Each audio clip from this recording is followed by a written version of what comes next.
Vamos a respirar un poco, porque la tarde viene potente, con nuestro amigo Jorge. Buenas tardes a todos por estar aquí. Soy Miguel Ángel Tobías. Por mi profesión me dedico a recorrer el planeta en zonas de guerras, de catástrofes, en zonas de pobreza en el mundo. Y he vivido lo que es la vulnerabilidad humana de una manera muy clara. Y llegué, con el paso de los años, a dos conclusiones en mi vida. Algunas más, pero dos que os quiero compartir. Una, que no hay nada que cause más dolor y más sufrimiento en el ser humano, y más enfermedad en el ser humano, que vivir una vida que no queremos vivir.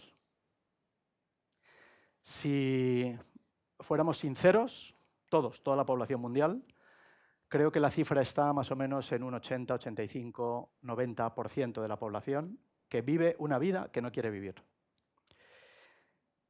Y la otra reflexión que está conectada con esto y que está conectada con el libro que vamos a presentar hoy, que está conectada con Jorge, que está conectada con nuestra relación y cómo nos conocimos, tiene que ver con que estoy absolutamente convencido de que todos los problemas que tenemos los seres humanos, todos, tienen que ver con la falta de consciencia.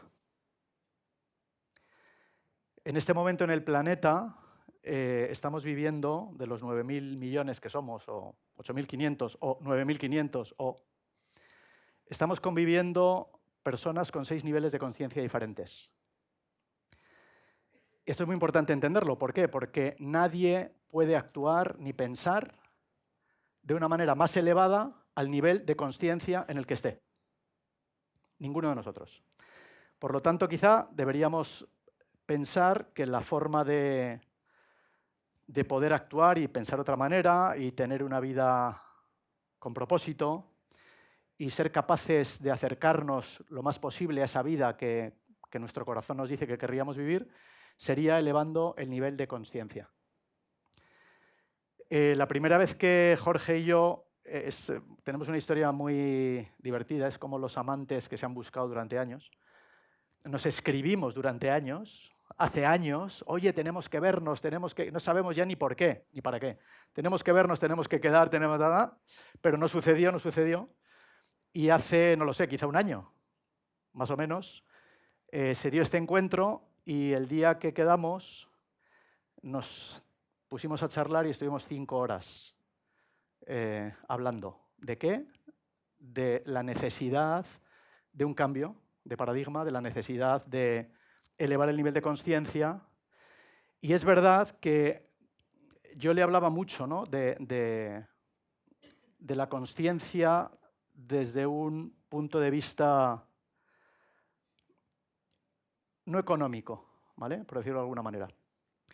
Y él, sin embargo, me decía y me insistía y cuando me decía, sí, pero tenemos que cambiar la consciencia de la economía, tenemos que cambiar la consciencia de la relación que tenemos con el dinero, porque hay abundancia y hay riqueza para todos, y sin embargo hemos construido un mundo en el que lo cierto y verdad es que esto no es así. Ya en aquel momento me habló del libro, ya me dijo que estaba escribiendo este libro. Yo sé, para quien haya escrito ya, yo también tengo un par de libros escritos, aquí hay gente que seguro que tiene muchos más. María Alonso tiene unos cuantos, María Alonso Puig. Pero este momento es maravilloso, este momento es como el nacimiento no de un hijo, pero de algo muy, muy querido. Y sobre todo cuando lo que tú has volcado en el libro está lleno de conciencia, y está lleno de inteligencia, y está lleno de reflexión, y sobre todo, que creo que es la cosa más importante, está lleno de amor, porque es un esfuerzo gigantesco y una exposición gigantesca. El plasmar en las páginas de un libro lo que uno piensa, lo que uno cree, lo que uno siente y exponerse, ¿no?, y decirle al mundo, oye, os quiero mostrar esto y os quiero enseñar esto, ¿no? Creo, porque lo he ido viendo según estábamos aquí, que todos os habéis dado abrazos con él. Por lo tanto, yo creo que todos, Jorge, que estamos aquí, te conocemos, ¿vale? Pero yo me había hecho una pequeña nota sobre Jorge que os quiero leer, ¿no?, para los que no tengáis 100% claro de dónde viene Podría estar 2 horas con el currículum de Jorge, pero voy a estar 1 minuto, ¿no? Jorge Neri es abogado del Estado de Nueva York y empresario internacional. Él vivió en el mundo de las finanzas, en el mundo económico, en el mundo de los tiburones, pero en un momento determinado se dio cuenta de que el problema de la economía no era solo técnico, sino precisamente era un tema de conciencia. Y ahí decidió dar un rumbo, un cambio de rumbo a su vida y a su profesión y a su trabajo. Estuvo en Wall Street, participó en operaciones financieras globales, comenzó a cuestionar un sistema que genera riqueza, pero también desigualdad y desconexión. Alguien me dijo una vez, y probablemente él hable de esto, me dijo, Miguel Ángel, la economía está, yo no sé nada de economía, y me dijo, la economía está mal construida. Hemos construido la economía de arriba abajo y deberíamos construirla de abajo arriba. Y me explicó el concepto y me dijo, de abajo arriba significa que si pensamos en la persona que dedica 8 horas de su vida a desarrollar algún trabajo que socialmente es necesario, y pensemos en la escala inferior del trabajo que consideremos que es el que tiene que estar peor pagado y el que menor cualificación necesita. Pensemos en esa persona que está desarrollando ese trabajo. Si nos preguntaran a todos si consideramos que esa persona con su sueldo tiene derecho a poder vivir en una casa digna, ¿hay alguien que dijese que no? Todos diríamos sí. ¿Y tiene derecho a poder comprarse ropa de vez en cuando o ir de manera correcta y aseada? ¿Sí? ¿Y tiene derecho a comer pollo 3 veces a la semana y poder comprar yogures a sus hijos? ¿Sí? ¿Y tiene derecho los fines de semana a poder ir a un cine y ver una película? ¿Sí? ¿Y tiene derecho a enviar a su hijo a las excursiones del colegio, que cuestan 10 euros y que me cuentan maestros de escuelas públicas en España, que ellos mismos están pagando a alumnos para que los niños en clase, algunos niños vayan de excursión porque sus padres no pueden hacerlo?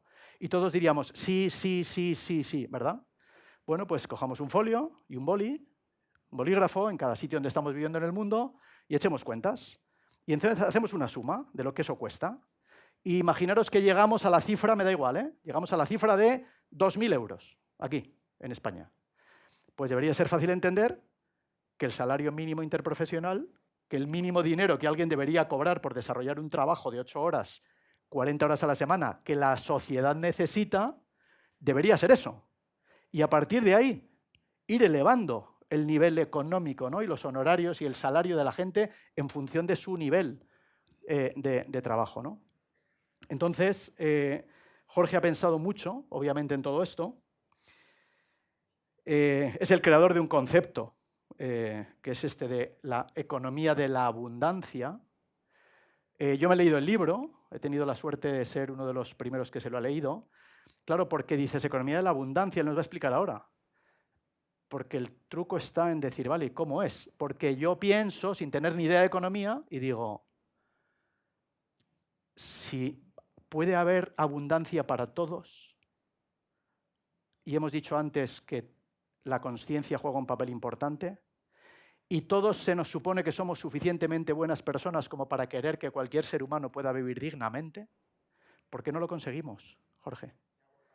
Entonces, por favor, un aplauso grande, Jorge Neri. Gracias, hermano. Enhorabuena. El libro es espectacular. Muchas gracias. Bueno, después de esa presentación, poco tengo que decir, Miguel Ángel. Muchísimas gracias, compañero de camino, compañero de propósito. La verdad es que ha sido un placer desde que te conocí. Bueno, veo tantas caras familiares, tantos amigos, tanta gente conocida que estoy abrumado. Pero quiero darles las gracias a todos por compartir este momento, este día tan especial y tan importante en mi vida. Yo veo el libro, estaba hablando Miguel Ángel y se me erizaba la piel, porque efectivamente esto es un viaje largo, no es el producto de unos días, de unos meses, ni de unos años, es un viaje que tuvo grandes momentos, pero también profundos desiertos. Es un viaje de equilibrios que está plasmado en el libro. Y hablando de viajes, yo quiero empezar que tratemos este lanzamiento como un viaje. Porque yo creo que cuando hacemos un viaje es en el momento en que hacemos una pausa, en que estamos abiertos a recibir nueva información, a dejarnos sorprender. Y para este libro les pido esa actitud, porque necesitamos que vayamos en el viaje con ganas de aprender o con ganas de ser sorprendidos. Y este viaje comienza, la primera parada, bueno, ni siquiera la primera parada, el comienzo del viaje no puede ser otro que el agradecimiento. El agradecimiento despierta la abundancia. Y estoy muy agradecido primero con CaixaBank. La verdad es que CaixaBank es un banco con alma. Para aquellos que no lo conozcáis, es extraordinario lo que hacen. Es donde me he sentido que el capital quiere al ser humano. Y eso es muy importante. Parece una frase así como que no fuera real, pero es así. Y ellos siempre han apoyado mis emprendimientos, todo lo que estoy haciendo, y siempre me han prestado este salón, que es como estar en nuestra casa, en el salón de la casa, conversando, porque eso es lo que estamos haciendo, ¿no? Muchísimas gracias, Chico, y todo tu equipo por el banco. También quiero dar las gracias al equipo de Cambio 16, que es pequeño, pero tenaz, feroz. Sin ellos, bueno, no pudiéramos estar aquí, a mi esposa, a mis hijos, a mi familia, Verónica, que siempre me apoya y creo que es la culpable de que todos vosotros estéis aquí, porque sin ella no, el poder de convocatoria es de Verónica, no es mío, eso es seguro. Y finalmente, pero no menos importante, yo sí quiero darle las gracias a Dios. Dios para mí tiene una importancia primaria, es extraordinaria. De hecho, creo, me atrevo a decir, desde mi humilde opinión, que esa obra no es mía, es de Dios. Así lo siento, traté, y lo digo en el prólogo, de que mi ego interviniera lo menos posible. Parece una contradicción, pero es lo que traté. Y de hecho, tengo una dedicatoria que me gustaría hacer una pausa antes de empezar el viaje, que dice, para que entremos en esa sensación, que es, si tan solo pudiera ver, pero mis ojos se deslumbran, si tan solo pudiera sentir, pero mis sentidos mienten, si tan solo pudiera andar, pero mi voluntad se quiebra, si tan solo pudiera comprender, pero mi ser se limita. Solo en ti, fuera de mí, he conseguido ver, sentir, andar y entender. Hecha esta pausa, creo que ese es el espíritu con el que quisiera empezar el libro, vamos a la primera, vamos a la primera parada. Tenemos las maletas y estamos entrando en un tren. Y la primera parada del tren es, lo entiendo, la economía de la abundancia. Qué palabrota. Economía y abundancia. Esto no pega. Entiendo que la gente diga, esto es una utopía. Miguel Enrique, tú eres economista, no matemático, pero sé que sabes mucho de economía. Y los economistas dicen, economía y abundancia no es posible. Eso es una utopía. Yo quiero empezar el viaje, que vamos todos juntos, ¿verdad? Y les voy a hacer una pregunta. Y quiero que contestéis con la mayor sinceridad posible. ¿Cuántos de vosotros levantéis la mano los que estáis preocupados por el futuro que nos espera? Si alguien no levantó la mano, después nos cuenta el secreto de por qué no está preocupado, ¿no? Yo creo que estamos muy interesados también.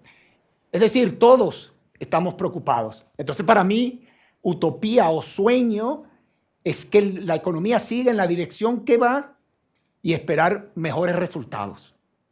Es decir, seguir haciendo lo mismo y esperar mejores resultados diferentes. Eso para mí sí es una utopía. Lo que está aquí creo que es una propuesta de esperanza, que tiene, creo, que sus razones. La siguiente parada, y creo que es muy importante esta parada, es que es un nuevo paradigma. No nos tenemos que asustar. No quiero que dejemos no se trata de confiscar las hojas de Excel. Todavía la riqueza sigue. Yo no soy antisistema.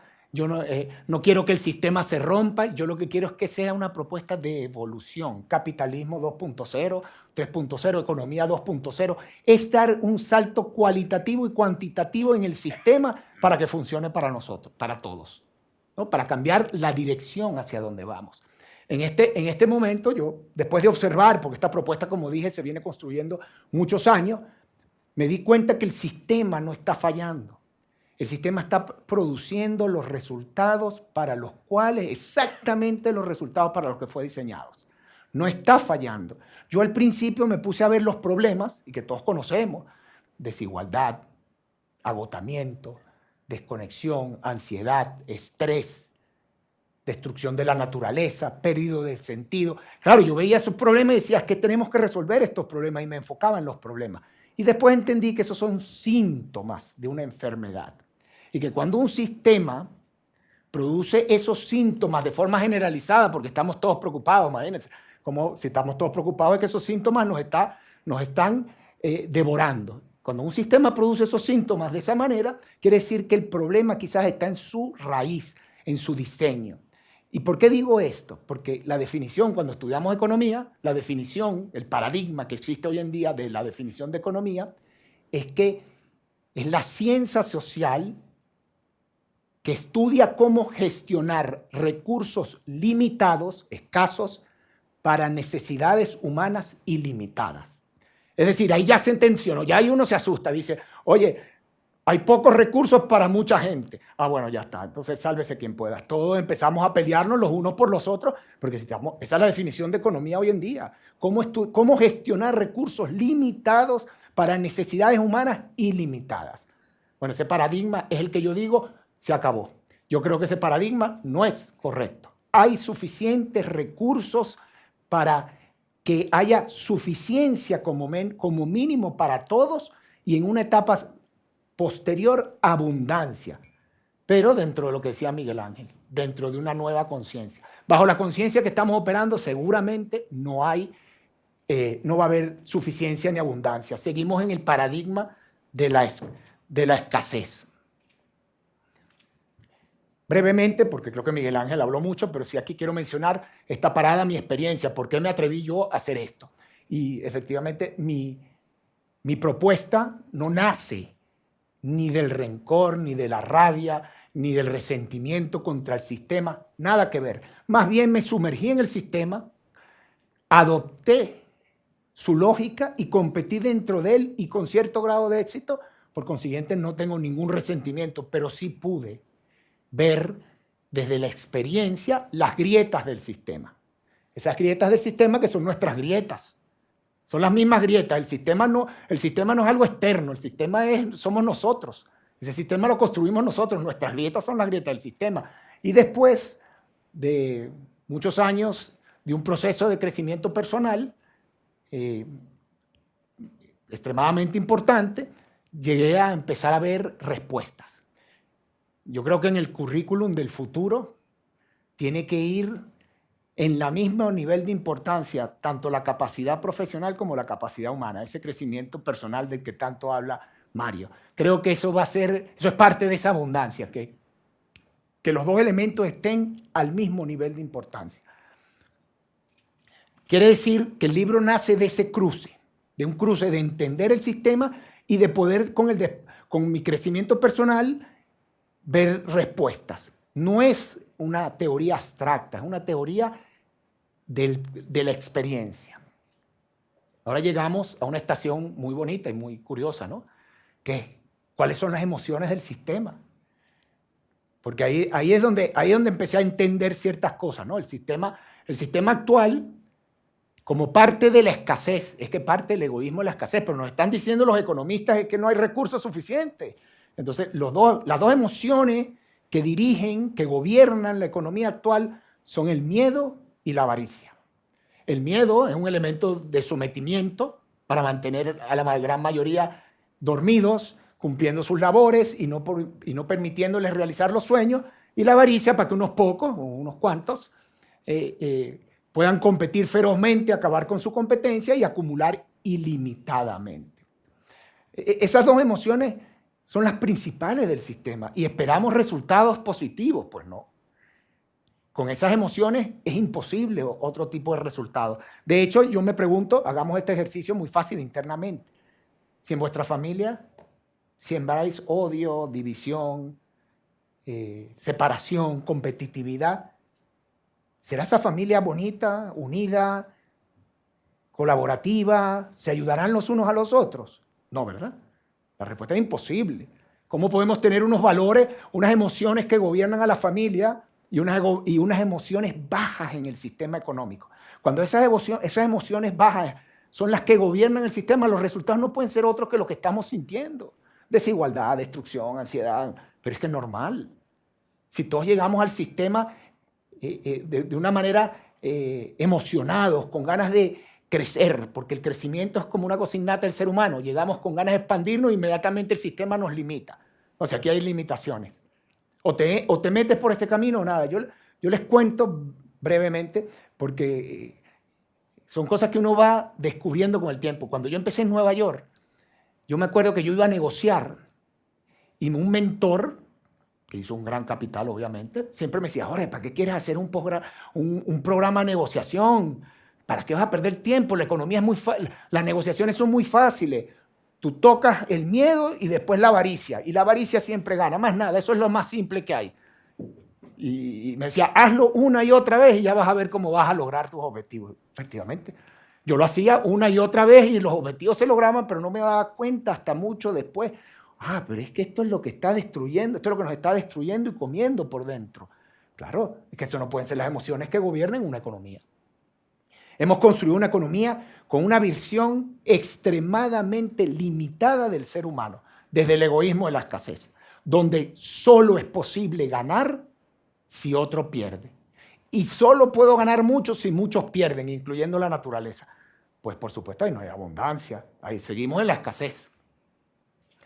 Por eso llegué, y en esta estación hablamos del despertar. Qué bonito, vamos a despertar. ¿Y por qué el despertar? Esa es la primera parte del libro. La primera parte del libro enfatiza mucho el despertar, que vuelvo y digo, Mario, tú tienes un libro del despertar, se complementa mucho, porque este es el momento de entender, yo desde la parte, de la parte económica, que lamentablemente vivimos dormidos en una economía dormida y el sueño nos hace pensar que estamos despiertos, nos hace creer que estamos despiertos.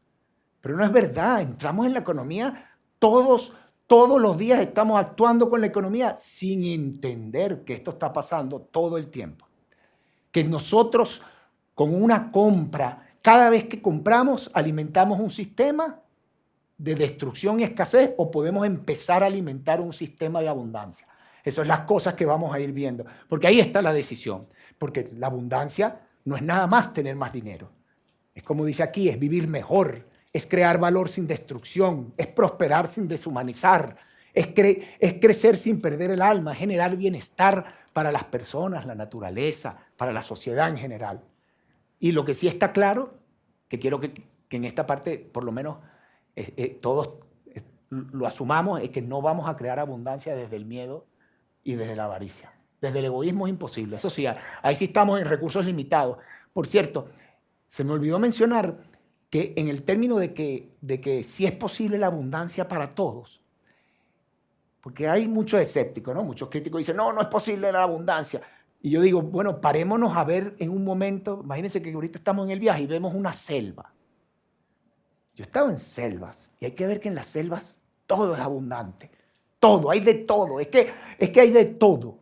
Las selvas son abundantes, la naturaleza es abundante. ¿Pero por qué es abundante? Porque está en equilibrio. No hay ninguna especie que domina a otra. No hay ninguna especie que se pueda imponer ni nada. Nosotros estamos en desequilibrio, creamos sistemas desequilibrados. Por eso el libro tiene todo un capítulo del bienestar y el desequilibrio. Cómo buscar nuestro equilibrio, porque la única manera de empezar a construir una cosa diferente es desde el equilibrio.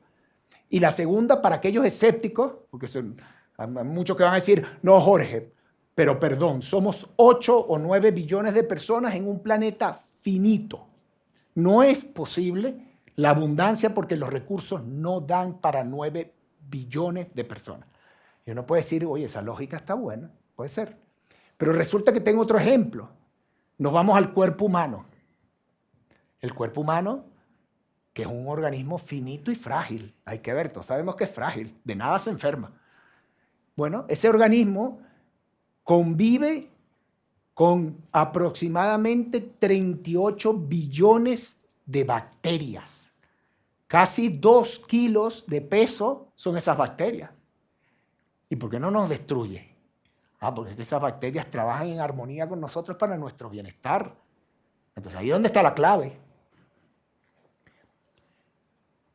En esta estación del viaje llegamos a qué es la economía de la abundancia y cómo lo hacemos.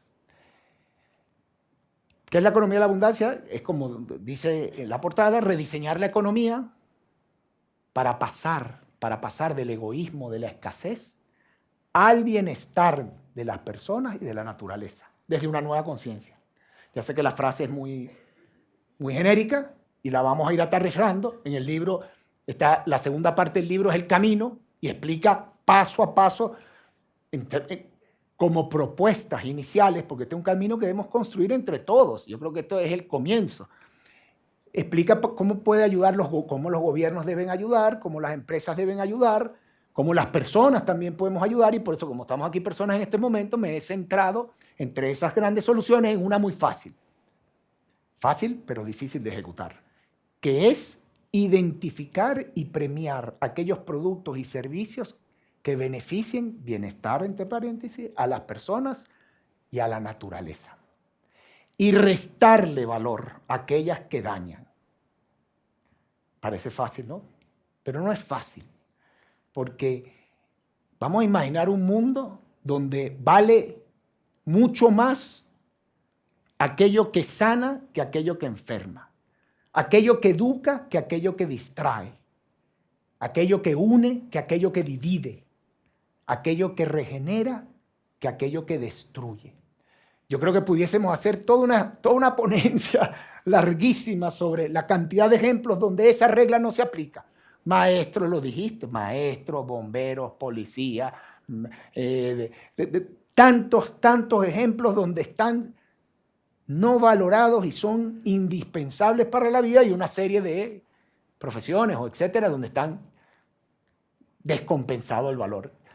Y el último, ese que dije de generar que valga mucho más lo que regenera de lo que destruye, me recordé el otro día cuando estaba haciendo la presentación leyendo la noticia de que Donald Trump va a ser el último destructor más poderoso del mundo, que se va a llamar el Trump Destroyer.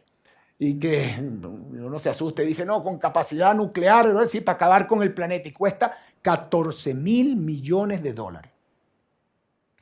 Que cueste más lo que regenera que lo que destruye. ¿Cuándo vamos a ver un barco de $14.000 millones que salga a los océanos a limpiarlos y a regenerarlos? Que dependemos todos de los océanos. Ese día la economía de la abundancia empieza a caminar, porque hasta ahora 14.000 millones para la destrucción. Hay todos tipos de justificativos, ¿no? Que la seguridad que tenemos, que es necesario, sí, claro, pero es que más necesario es la vida, honrar la existencia. Bueno, yo creo que si seguimos corriendo sin pararnos a cuestionar la dirección de la economía, el abismo lo tenemos a la vuelta de la esquina. De hecho, el libro dice tratar de cambiar el rumbo, la dirección de la economía antes de su colapso. Siguiendo con el camino, nuevamente es rediseñar qué entendemos por valor, por dinero y por los incentivos. Vuelvo a insistir en que hay 3 cosas que podemos hacer aquí, porque el libro habla de muchas cosas, pero aquí me quiero centrar en el bienestar como moneda de cambio. El bienestar tiene que ser la moneda que nos guíe, pero no nada más de intercambio comercial y valorización, también interna. Es imposible, yo sé que todos los que estamos aquí sentimos a veces, o es innato nuestro de tratar de ayudar. El problema es cuando salimos a ayudar desde un lugar equivocados. Si nosotros no tenemos bienestar, no podemos ayudarnos a nosotros mismos y mucho menos podemos ayudar a cualquier persona cercana, a la sociedad, a la familia y en general a todo lo demás. Eso es imposible. Por eso lo primero que hay que entrar es en el bienestar nuestro. Es la base de la pirámide de la abundancia. Con bienestar pasamos a equilibrio, con equilibrio creamos sistemas diferentes y así llegamos hasta poder llegar a la abundancia. Y finalmente el dinero como herramienta. Ya está bueno el dinero como el fin único. De hecho, hoy en una entrevista me llamó la atención que me preguntó cuál es la entrevistadora, ¿cuál es la mentira que es más grande que nos han contado el dinero? Y yo, oye, buena pregunta. Yo creo que es el Dios último de la felicidad y de la resolución de todos nuestros problemas. Mentira, el dinero no es eso. El dinero es una moneda de intercambio y tenemos que utilizarla como tal. No debe ser el objetivo único de nuestra existencia. Y después llegar en una visión más lejos, más desarrollada de la economía de la abundancia, a la cooperación. En la cooperación, que es el Objetivo de Desarrollo Sostenible 17, que son las alianzas estratégicas, que es donde está la conciencia. La cooperación como valor multiplicador. Ya está bueno de que gane más el que sepa competir mejor y destruya toda su competencia. No vale, vamos a crear grandes centros de cooperación para generar valor multiplicador.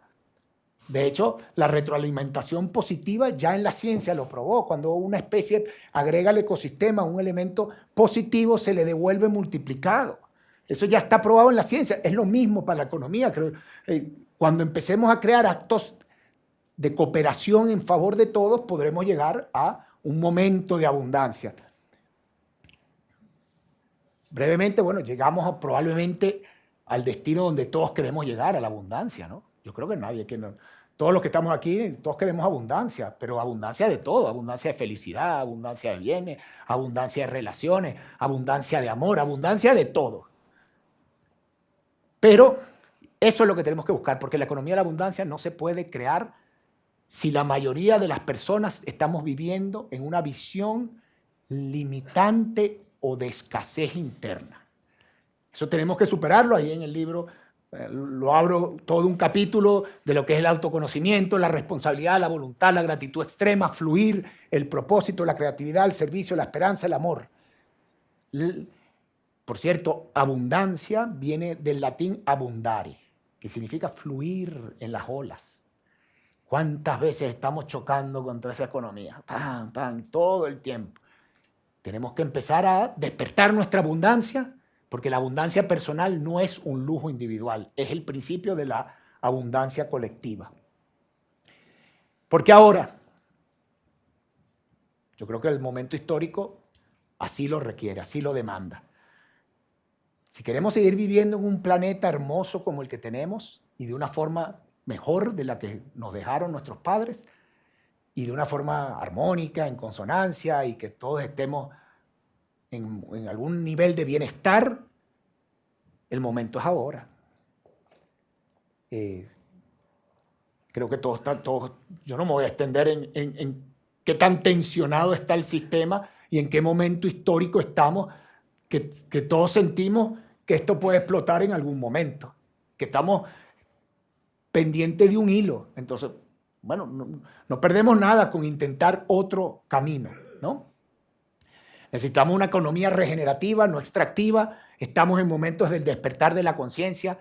Yo se lo pregunté a Mario recientemente, creo que fue hace como 6 meses. Mario, ¿cómo ves a las personas? Y me dijo, Jorge, el cambio está maduro. La gente quiere entender, quiere cambiar.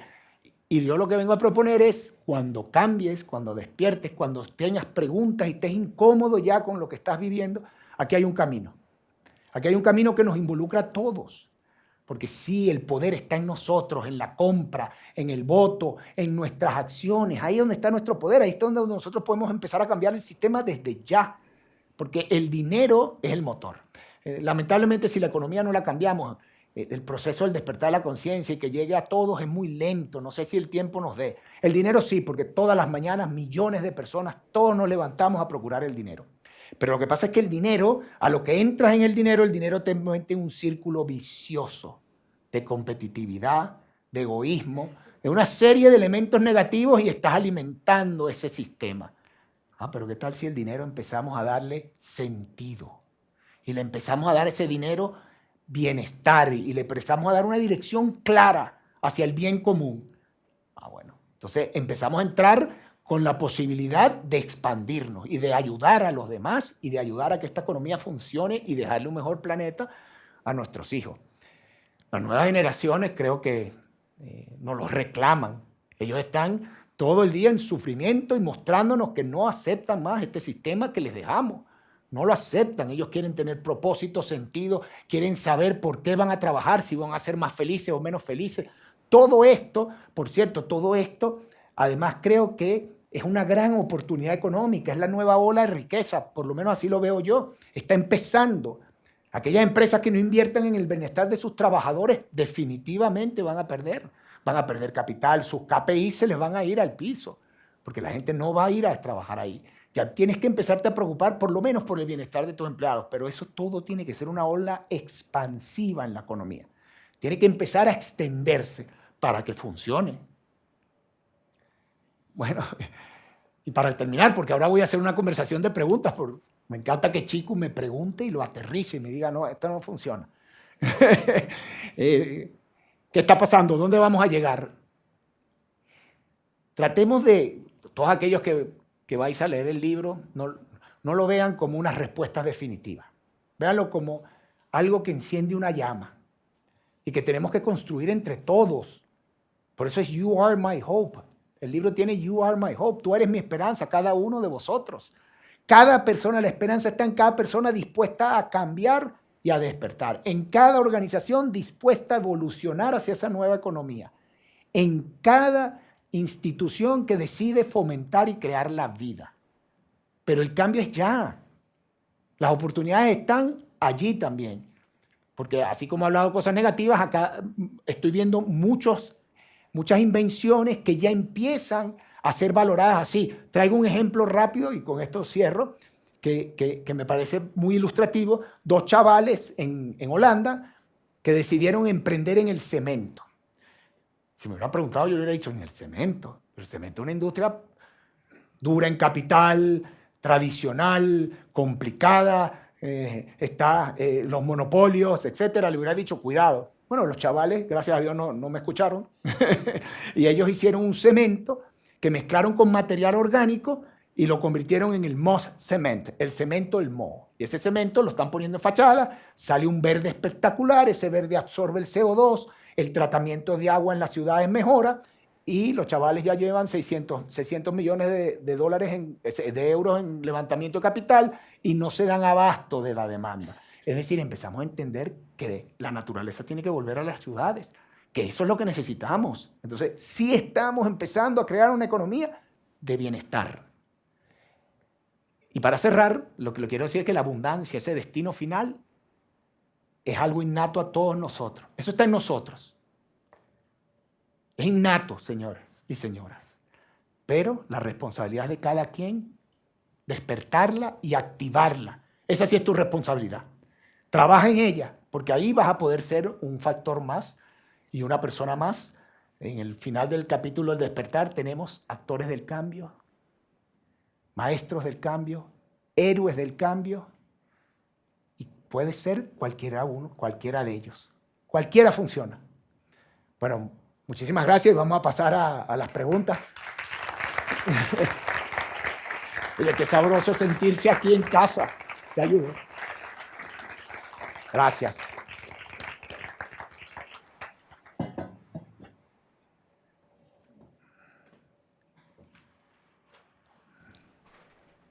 Ya está.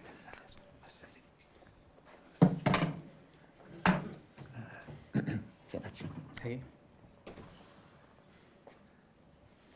Perdón, Chico Costa, el director territorial de CaixaBank, que es mal educado, ni lo presento.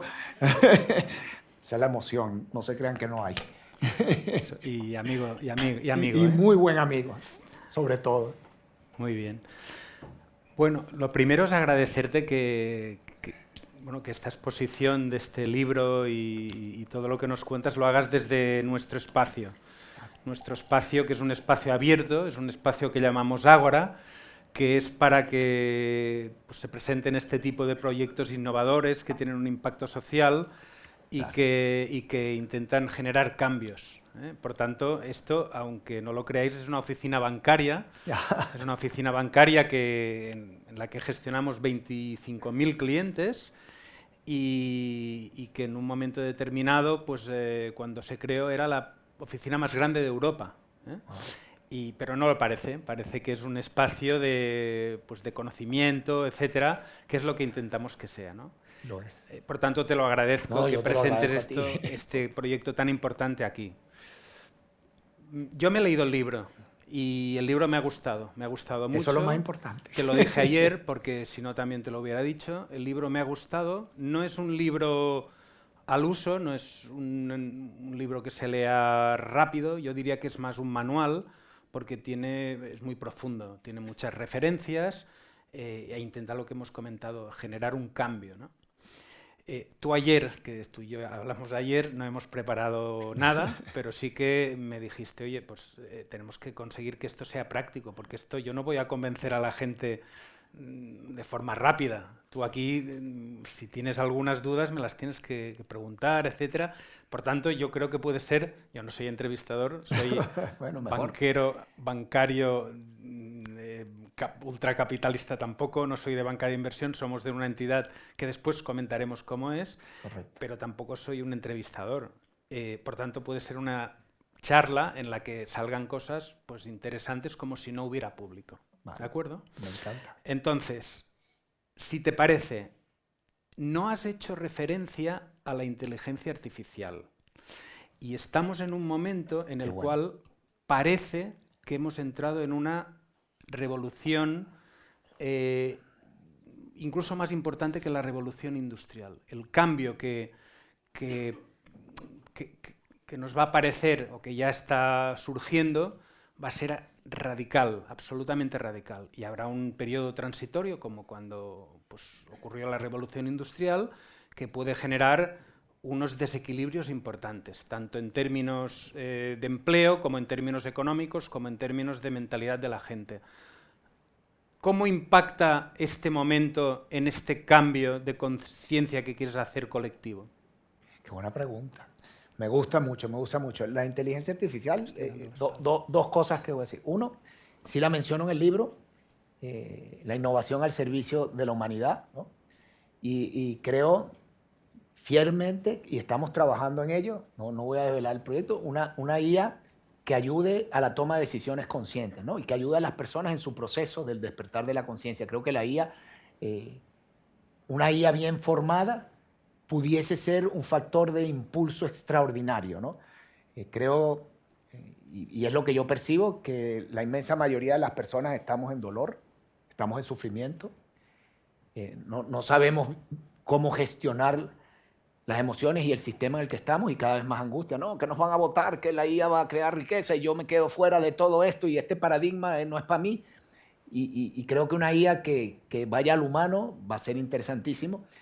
Y ahí también creo, y me gustaría mencionar que habría que tratar de convencer, y esto suena así muy grande, pero tratar de convencer a Elon Musk, que es el hombre más rico del mundo y que está un poco concienciado porque siempre he hecho este cuento en privado. Elon Musk, cuando empezó a crear SpaceX y Tesla en los 90, él se puso un mission statement. Y el mission statement de él era to make the human race an intergalactic race. Convertir la raza humana en una raza intergaláctica. Y uno dice, wow, vale. Hay tíos muy inteligentes, ¿no? Muy audaces. Recientemente, el año pasado, para una grata sorpresa, cambió su mission statement. Y su mission statement ahorita es to generate sustainable abundance. Para generar abundancia sostenible para todos los seres humanos. ¡Wow! El hombre más rico del mundo cambió su propósito. Y dije yo, wow. Lo único que, volviendo a tu pregunta, que humildemente, ¿no? Porque hay que ver que uno saliera a cuestionar a ese señor, humildemente cuestiono, es que él dice que la abundancia general, la abundancia sostenible, la va a generar la robótica con la IA. Que la robótica va a romper el paradigma del Producto Interno Bruto Mundial, la riqueza va a ser extraordinaria y los seres humanos van a trabajar y eso se va a distribuir, bien entre todos, vamos a tener un salario universal y solo van a trabajar aquellos que, esa es su tesis, solo que van a trabajar aquellos que quieren trabajar. Y yo me planteo, digo, desde el egoísmo, ¿eso va a suceder? No creo. Desde el egoísmo vamos a distribuir riqueza o los dueños de los robots y de la inteligencia artificial se van a apoderar de todo y llegarán a ser trillonarios, ¿no? Porque ya uno no sabe lo que es trillonario, ¿no? Eso no entra en la calculadora. Diferente en España que en Estados Unidos, el término billón, ¿no? Bueno, no sé si te respondí. Bueno, probablemente sí, pero yo insistiré, ¿no?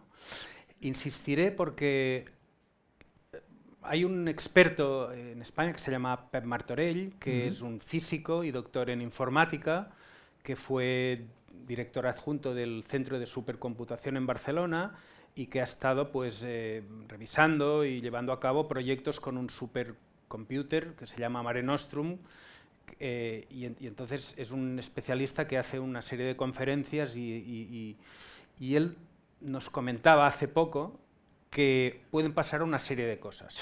Por ejemplo, todos sabemos o hemos oído lo que son los agentes, ¿no? Sí, los sí, agentes es que tú creas un agente y este agente puede ser un colaborador tuyo y este colaborador tuyo pues, puede hacer una serie de trabajos que hacen que no necesites tener otra persona. Tú puedes replicar estos agentes y estos agentes, pues si tengo uno, puede tener 1000 10. o 1000. Entonces, claro, esto puede generar cierto desempleo. Los agentes ya hablan entre ellos y hay una red social de agentes. Hay una red social de agentes en la que hay 1,5 millones de agentes, que es una red social en la que hablan entre ellos, tienen conversaciones tales como ¿y para qué sirven los humanos? No, seguro. ¿Vale? Es que esto es así, ¿no? Entonces, claro, más IA, más productividad. La revolución industrial generó más productividad, tuvo un proceso en el cual hubo muchas pérdidas de trabajo y tal, pero la IA generará más productividad de manera que puede que mucha gente no necesite trabajar o que no haya trabajo para ellos. Podría pasar. No, y entonces, hacia allá vamos. Claro, y esta gente que no trabajará necesitará un salario, porque no puedes tener gente sin que cobre. Ya. ¿Qué ocurre con esta gente ociosa en términos mentales, en términos de conciencia, en este mundo que tú crees que debemos generar?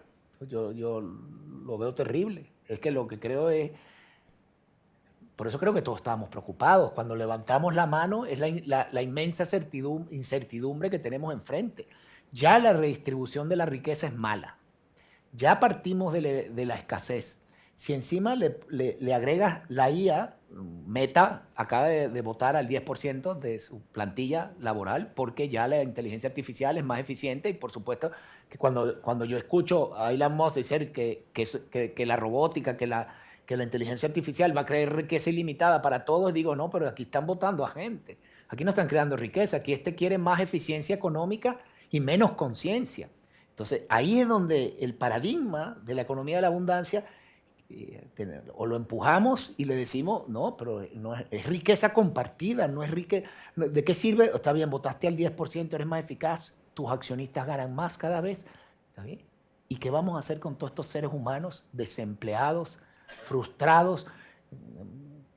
Yo humildemente puedo traer el ejemplo de Venezuela, donde llegó un momento que la división social era tan grande que se fracturó el país. Un país rico, inmensamente rico, se fracturó. Socialmente se rompió el pacto social. Y por supuesto entró la mentira, entró una serie de elementos equivocados y terminamos en la extrema pobreza. Pero es que una persona desempleada o una persona en precariedad es una persona que no tiene conciencia. ¿Cómo le puedes pedir a alguien que tenga conciencia si no tiene sus necesidades satisfechas? Lo único que va a hacer es rechazar el sistema como está. Claro, entonces, si necesitamos un cambio tan profundo de sistema, ¿quién tiene que propulsarlo? Porque claro, aquí los grandes gurús tecnológicos, los grandes países tipo Estados Unidos, tipo grandes potencias, China, Estados Unidos, como grandes bloques, manejan el poder de alguna manera, ¿no? Es muy bueno que nosotros, humildemente, o tú en este caso, o ciertas personas quieran generar un cambio de sistema. Pero, ¿quién puede generar este cambio? ¿A cómo les podemos convencer? ¿Quién lo tiene que hacer? ¿Gobiernos? ¿Grandes gurús tecnológicos? ¿Grandes empresarios? ¿Grandes corporaciones? Bueno, ahí me permites hacer una pausa. Yo creo que a mí me encanta estar en Europa. Creo que es el sitio donde era porque es el último bastión del humanismo que queda, ¿no?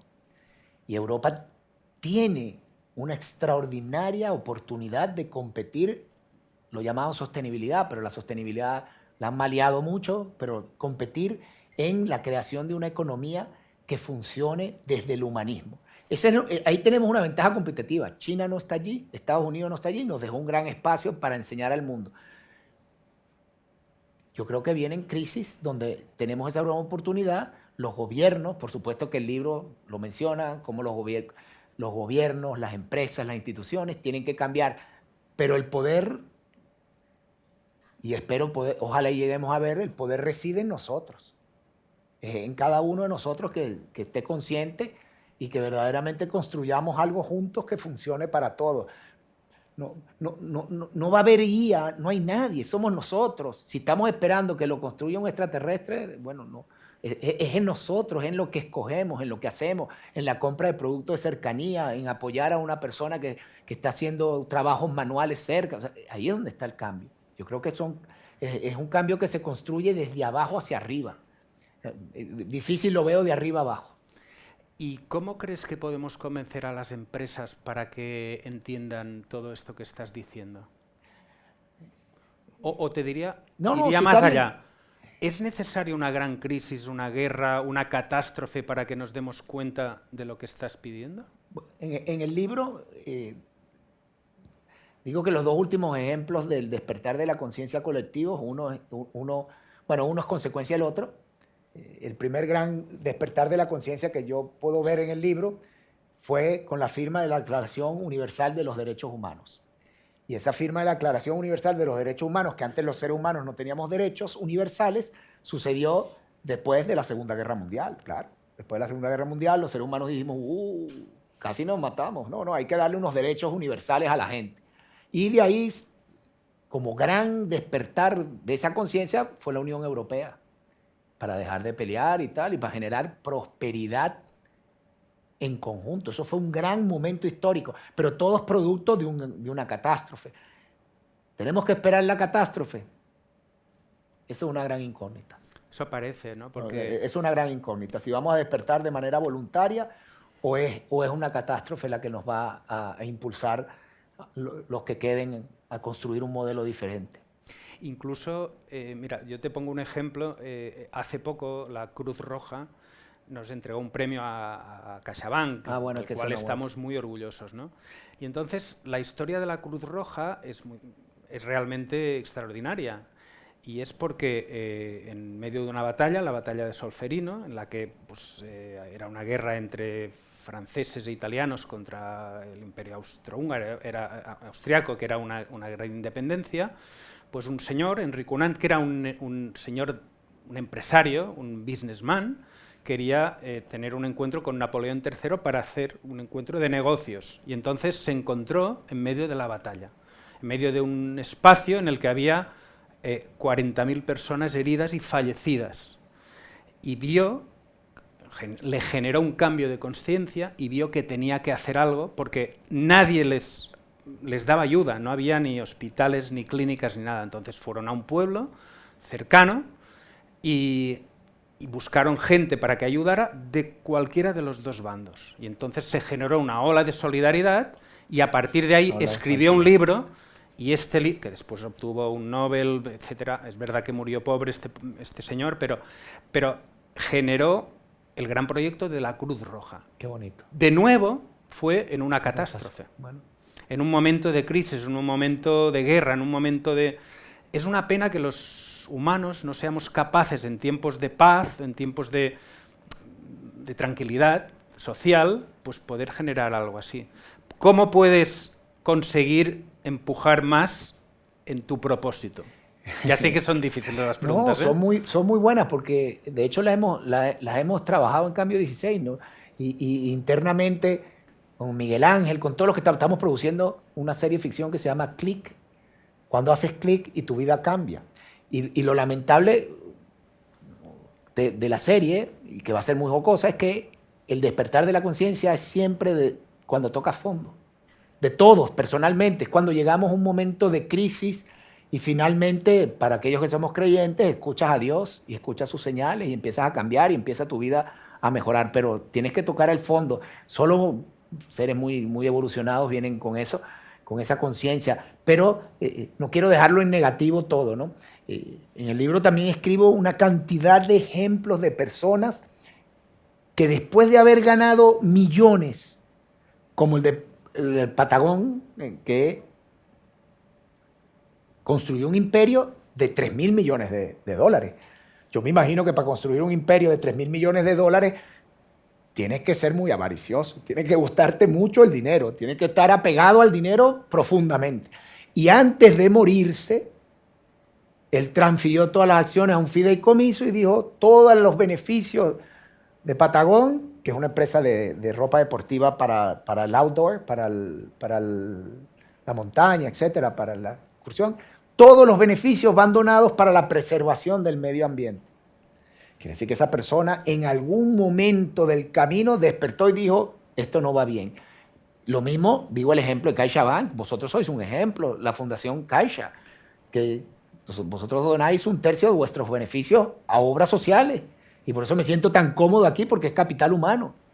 Entonces, si hay momentos de despertar de personas, de líderes, en el libro hablo mucho de los líderes conscientes, ¿no? Me voy a extender un poquito, pero creo que es importante. Lamentablemente, en parte de eso de vivir dormido, es que vemos a los líderes si tienen buen verbo, pero jamás vemos al líder si tiene buena ética, cómo se comporta de verdad en su vida, si tiene bienestar, si de verdad está desde el equilibrio, si ese líder de verdad es un líder consciente. Y ahí empieza el cambio, empecemos a promover esos líderes, pero necesitamos que todos estemos atentos a ello. Bueno, ya que te refieres a esto, no es una publicidad de nuestra entidad. Por favor, no, pero la podéis hacer. Pero es verdad que de nuevo, estos cambios tan profundos los generan personas en momentos difíciles, ¿no? El nacimiento de la Caixa, lo que era la Caixa, que ahora es Fundación La Caixa por una parte y CaixaBank por otra, nació en un momento convulso. En 1902 hubo una huelga general en Barcelona porque precisamente por la revolución industrial pues las condiciones eran paupérrimas, se trabajaban muchas horas, no había unos planes de pensiones, pues la gente se quedaba sin dinero, pues nadie podía hacer nada, y hubo una huelga general que fue por el general Valeriano Weyler pues muy reprimida, murieron 100 personas. Y entonces un señor que era un actuario, o sea, era un señor que era un obseso de la previsión social, un matemático, se llamaba Francesc Moragas, se dio cuenta que todas estas familias, toda esta gente que había fallecido, no tenían nada para vivir.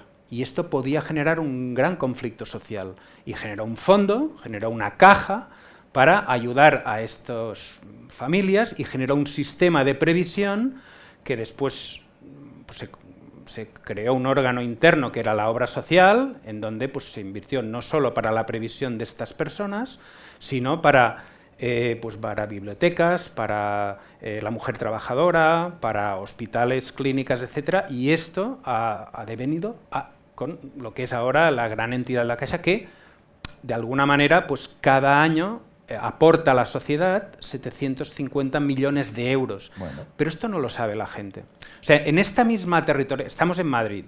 Madrid recibe de la Fundación La Caixa cada año 75 millones de euros. Bueno. Y nosotros, desde las propias oficinas, podemos repartir un presupuesto, que es a modo de microayudas a pequeñas asociaciones de barrios, porque buscamos una economía colaborativa, porque nosotros somos incapaces de hacerlo, una economía de alianzas. Nosotros tenemos un presupuesto de 3 millones anuales para ayudas de 2.000, 3.000, 4.000 euros que le dan la vida a la gente. Claro. Entonces, bueno, nuestra empresa es un ejemplo de esto. Un ejemplo de y veo que tenemos que hacer muchos esfuerzos porque hemos sufrido muchas fusiones y tal, para que incluso los propios empleados lo conozcan. Claro, hay un apartado en tu libro que es la comunicación. ¿Cómo podemos conseguir más difusión y más comunicación de grandes empresas o de grandes proyectos que ya están intentando este cambio? Yo creo que el libro fomenta acabar con el principio de que el bien es silente. Yo creo que necesitamos que el bien grite. Hay muchos ejemplos de personas que están haciendo el bien y que creemos que lo malo abruma porque es lo que más se da. De hecho, cuando yo compré Cambio 16 y decidí transformarlo en una plataforma para generar bienestar y toda esta transformación, y dije, no quiero más noticias negativas. Vamos a traer pura información positiva que le genere a la audiencia valor. Todos los periodistas me dijeron, pero es que las buenas noticias no son noticias. Claro. Pero para mí sí son información valiosa. Si solo podemos hablar de noticias negativas, el mundo se ve muy feo. El mundo se ve de una manera extraordinariamente negativa, pero es que están pasando muchas cosas positivas. Esa economía de la abundancia no es algo que yo me inventé, es algo que está naciendo, pero lo están haciendo en muchas personas que están ahí trabajando porque esto suceda. Que están cambiando, que no aceptan más el sistema como está y quieren donar, quieren hacer, quieren construir, quieren colaborar. Por consiguiente, sí está pasando. Ahora, el tema de la IA y todo lo que está pasando, por supuesto que es un problema. Jorge, yo hace tiempo leí, yo creo que todos lo hemos leído a Stephen Covey, que habla de ganar-ganar en su libro y también habla de la mentalidad de la escasez y la mentalidad de la abundancia. ¿Cómo podemos pasar de la mentalidad de la escasez a la mentalidad de la abundancia? Yo sé que el ego es algo que juega muy en contra, yo sé que el amor, en el libro lo pones, juega a favor, y que de alguna manera tú hablas, bueno, que dices que tenemos que despertar porque estamos dormidos, pero ¿cómo puede producirse este cambio? Me río porque cuando mi mentor en Nueva York me decía, olvídate de toda esa paja de un curso de negociación, es el miedo y la avaricia, y quédate ahí y exprime y tal. Yo no le hice caso, gracias a Dios, y fui para Oxford y hice un programa de negociaciones, y en ese programa, verdaderamente, desde un punto de vista técnico, te estoy hablando hace muchos años, lo que pasa es que somos lentos. En ese momento estudiamos que había muchos casos que había estudiado Harvard, donde en la negociación cada parte utilizaba todas las técnicas para ganar más de la tarta, y uno escondía cartas, todas las técnicas de manipulación y todas las técnicas para negociar, para ganar más en la negociación. Y Harvard estudió esas negociaciones y se dio cuenta que si hubieran negociado con transparencia, bajando las cartas y con ánimos colaborativos, se hubiera formado un 50% más de valor en la tarta. Ahí está la abundancia. Es decir, nosotros tenemos que entender que nuestro sistema todavía primitivo de operar resta valor.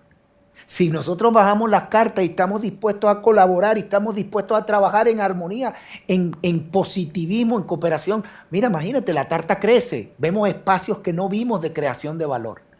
Y eso es lo que es ganar, ganar. Lo que pasa es que todavía el ego y el miedo, si no cambiamos el paradigma de que los recursos son limitados, los que quieren mucho también actúan de miedo, porque si no hay más yo me quiero quedar con todo.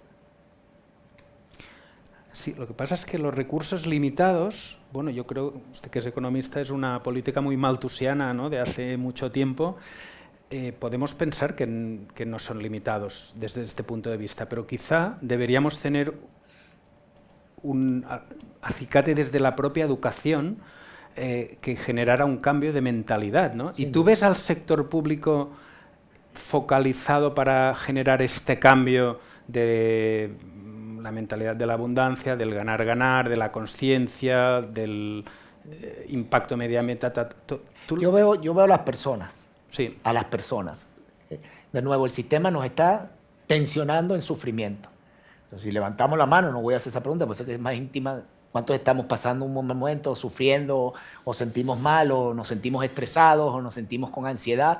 Entonces, como todos estamos sintiendo esto, estamos reaccionando. Y las personas del sector de la educación, que es fundamental, porque la esperanza verdadera del cambio está en las nuevas generaciones que están tienen la conciencia más a flor de piel, más auténtica y más dispuesta a entender, sí se puede generar un cambio. Si la educación empieza a tomar estos elementos que estamos hablando y empieza a formar desde otro plano a los jóvenes, ellos ya rechazarán esto de plano. Lo que pasa es que, bueno, ojalá y el tiempo nos dé, porque creo que hay un sentido de urgencia en el libro de que que hay un posible colapso cerca, ¿no? Y ojalá y no se dé. Pues. Yo veo a la gente que está expectante, pero y quizá alguien podría hacer alguna pregunta. Sí, por ¿no? favor. ¿Tienen micrófono?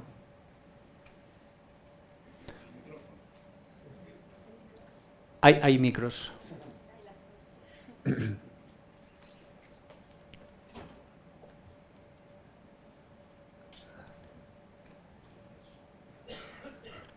Buenas tardes. Buenas tardes. Bueno, Jorge, muchas gracias.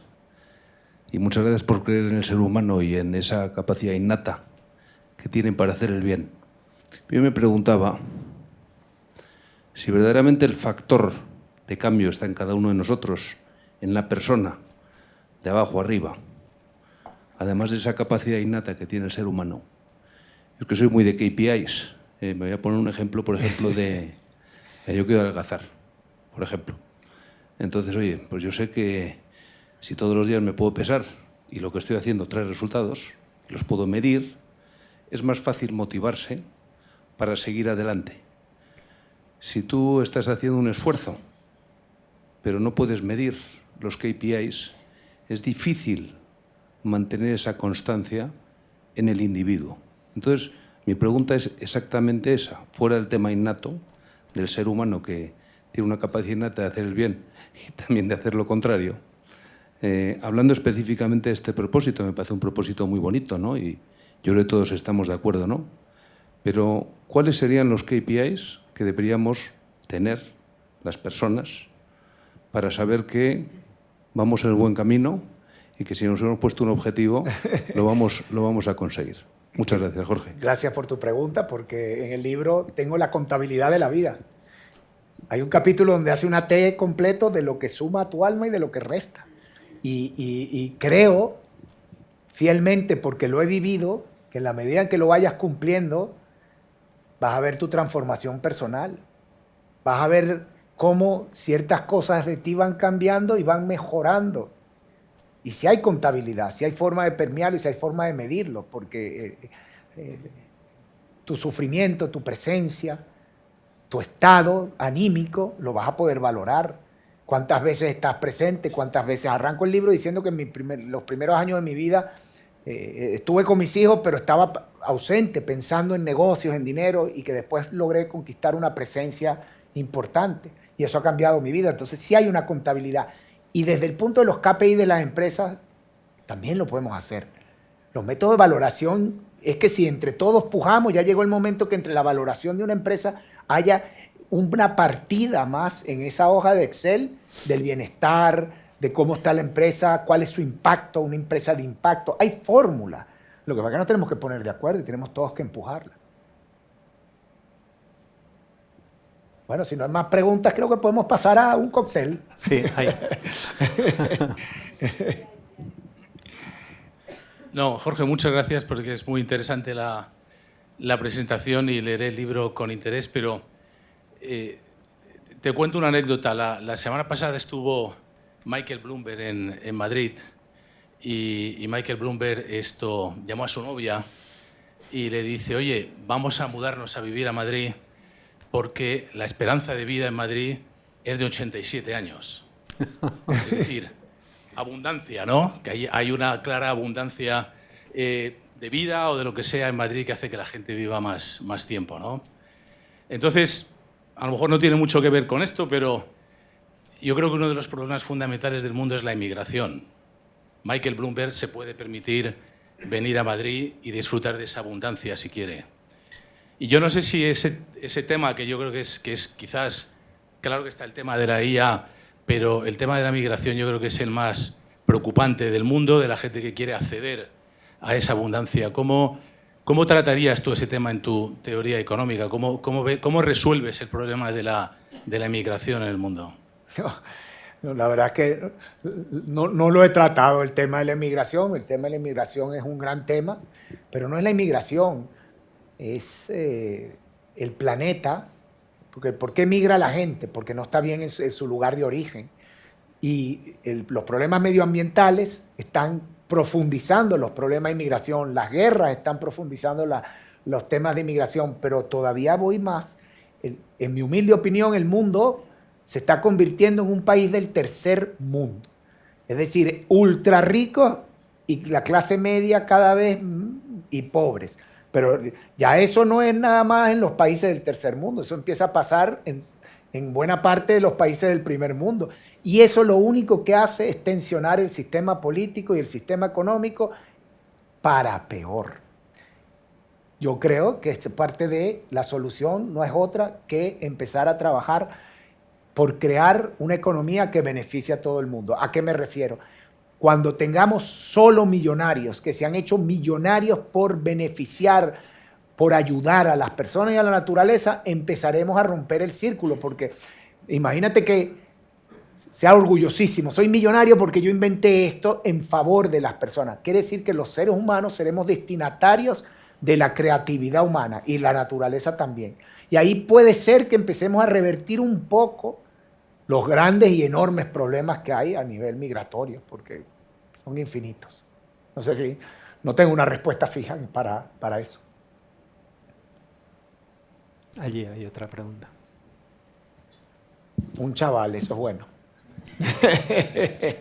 Justo la pregunta, gracias Jorge, me encanta. Creo que puedo hablar de parte de todos los jóvenes.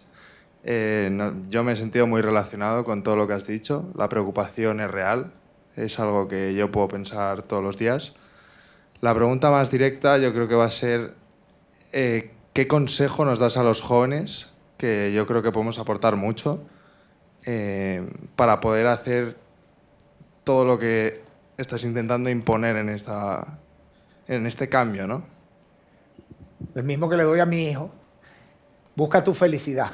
No sigas patrones, no sigas creencias heredadas, creencias limitantes de la economía, rómpelas. Si es que las reglas impuestas que seguimos están para romperlas. Si sigues los patrones actuales, la infelicidad, el sufrimiento está cerca. Pero si tú sigues tu corazón, tu alma, lo que te pide hacer, innova, sé disruptivo. Para eso son los jóvenes. Yo creo que tenéis una facultad extraordinaria para cambiar, para ayudar a cambiar esto. Y ya empezó. Ya empezó. Lo que pasa es que no soy capaz de verlo todavía, pero ya empezó. Ya hay mucha gente. Por aquí hay un chaval, Antonio, no sé dónde está, que me estaba contando, 17 años y está construyendo escuelas en África y ha levantado muchísimo dinero y hace fiestas y hace cosas para llevar dinero a las escuelas en África. Y a cada rato escucho, porque me llegan, porque yo sí estoy dispuesto a poner noticias positivas en el medio de comunicación, me llega gente y me dice, mira, estoy haciendo esto extraordinario, públicalo. ¡Wow! ¡Qué bien! Pero no te llega porque, claro, los medios no están todo el día machacando, es con lo malo. Nos están limitando, pero es que hay mucha gente, muchos jóvenes que están diciendo basta. Y pronto el capital, que eso no lo hemos hablado, pronto el capital se va a dar cuenta que ahí hay una oportunidad de negocio grande. Porque estamos despertando todos y la economía la creamos en nosotros. Si tú haces una invención para limpiar los océanos, ojalá y todos te acompañemos y el dinero te fluya. O para multiplicar la siembra, o para dar comida a los pobres, X. Creo que había una pregunta por allí, ¿no? Y bueno, y vamos terminando, pues me da pena con la gente. Sí, a menos que estéis disfrutando.